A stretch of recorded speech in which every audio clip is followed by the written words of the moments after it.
Driving through these old rolling hills to the closest place to heaven I know. Heading north through Kentucky to the only place I'll ever call home. I'm leaving the bluegrass state behind, waiting for me on the other side. Fields of corn and factories, small family farms, kids playing basketball, hoop on a red barn, cranking up John Mountain Camp on I-65. Hey guys, Ty here. I'm down in the man cave putting together some videos for you. I know it's been a while. A lot of you guys have been emailing me, or people that I've been seeing as well, and a few Facebook posts as well. Want to know what the new property's doing. So I thought I'd backtrack a little bit and kind of start at the beginning. A lot of change is going to really start progressing and happening, as many of you can guess that have properties of your own. A lot of it's going to start changing in year 2 and 3 and 4. When the molding really starts. I mean, this year we kind of went in, brush hogged what we could. Well, you're actually going to hear all this, so let me not repeat as much as I can. So let's actually kind of go to videos that I took the first time I walked onto the property. I hadn't even bought the place yet. I didn't know what I was walking into. The landowner made it sound like it was very very low ground, always wet. So I didn't know what I was walking into. I was pleasantly surprised the second I got back there. But yeah, let's just go to that video right now and we'll kind of talk as we go through everything. As you can tell, just first glance, this is kind of where we eventually start parking. If you've seen some of the trail cam pictures, and you can tell right when I walked in, I was kind of excited because this is a lot of a fallow field. There's cedar trees that you can see kind of right there that are easily over head high, some of them as high as 10 to 12 feet. And I began to look down towards the south, and then I walked on around, and the video you're looking at right now is actually me shooting back to the north up towards, so the property is pretty much a tall rectangle with a square woods on the top right corner half of it, and it sticks up off of it. And that's actually where the center shot of this footage is, up towards the little woods, and that's where the most mature woods are. There's some big pine trees, some big oak trees, a lot of cherry trees, and that's actually where some of the logging's gonna occur. I was extremely excited. You can kind of see right now in the fallow field just some of the high intense grass that was there. This all turned into a pretty predominant briar patch, if you will.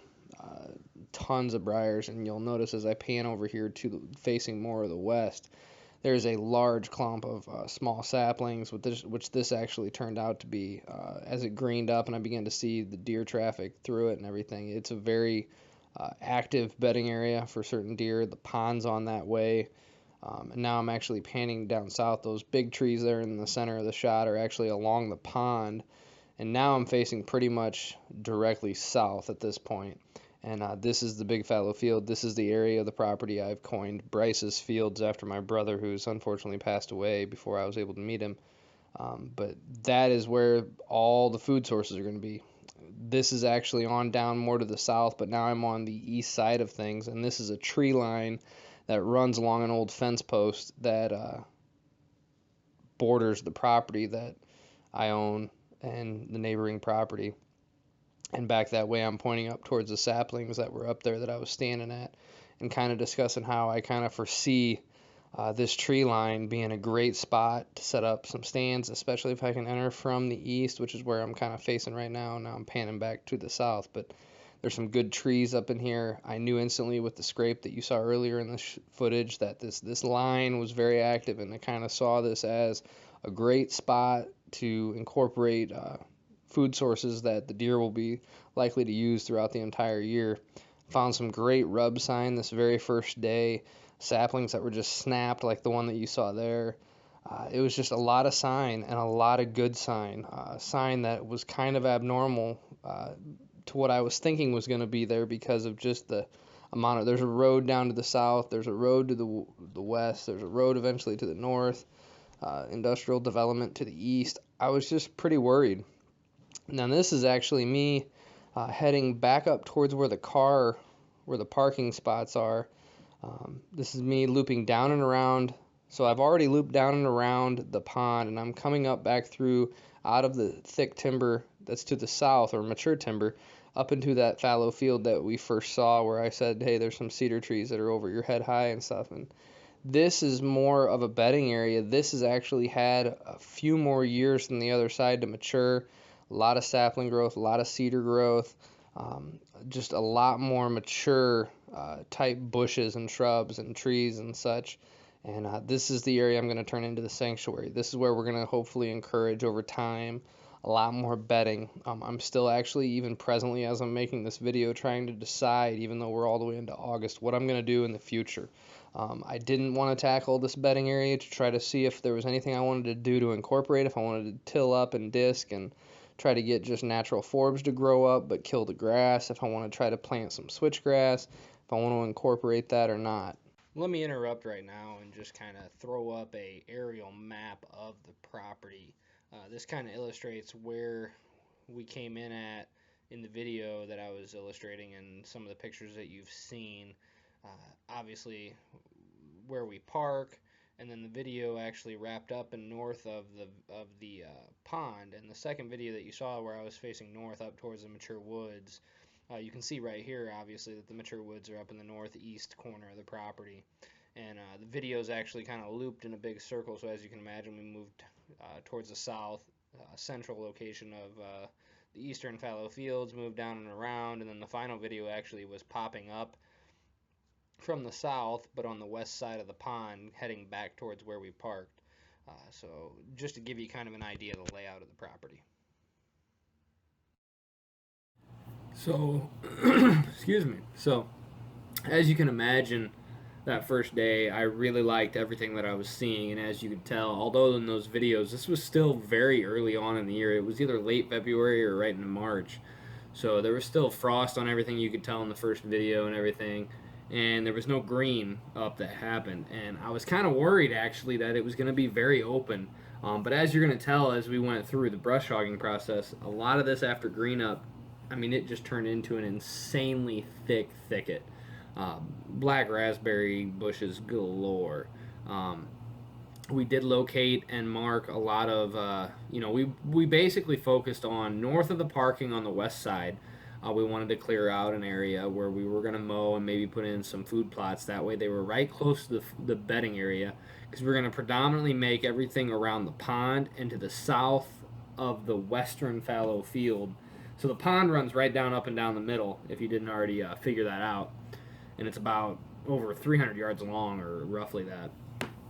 And we were going to make everything to the southwest of the property, except for all the way down by the road, bedding area, predominantly sanctuary type situation. We're going to make a lot of bedding areas in there over the years. Once we get logging done, if there's any potential logging in that area, it's going to be done this off season. And then we're going to go in, high hinge cut a bunch of stuff, try to make some beds that are conducive and attractive for deer to use in bed, although they're already bedding in there. We've learned now, speaking in late August, that a lot of the deer love to bed around the pond. There's a bunch of locations around the pond where it's thick. That one spot in, I think it was like the second video, where I pan over towards a bunch of saplings, that is so thick in there, but when you get back behind that sapling row, it opens up some, and I know the deer are bedding in there. I've watched them come out of it already. I've been there before when I've jumped a lot of deer going into that, so we were very excited. But as you can tell, we didn't really know what we were going to do. I didn't want to do a bunch of hinging. I didn't actually want to hinge anything right now, even though I'm a firm believer in hinge cutting. I want to log this property this off season, and in order to do that, I don't want to damage a bunch of hinge cuts that I'm going to do. So I'm going to try to get in touch with a logger, have them come out. The bad thing is, timing-wise, it's not going to be the best thing unless you can come out in the next week or so. But I'm not going to get the best logging prices, most likely, because I'm going to do it in January and February. I know fall's the best time, if any of you stay up on that, but hey, whatever. So what we wanted to do was, I knew we wanted to make the east side of everything, because it had been fallow the shortest amount of time. Now, there were a lot of saplings in there that, were too big for a brush hog. I mean, you could run them over, but you'd probably want to cut them first. Or no, actually, some of them you don't want to. And there's a sycamore patch right down the middle, a bunch of saplings, and I'm just going to use them as a site barrier. I actually planted Norway spruces along their east side, but I'm kind of getting ahead of myself. Yeah, so we went in and we started brush hogging everything. And I'm just going to throw up a couple videos to kind of illustrate just how thick this place got and how much brush hogging just changed everything. I mean, it was thick, guys. I'm talking 5-6 feet of briars. So let's throw those videos up.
As a matter of fact, the videos that you just watched didn't even capture some of the worst stuff.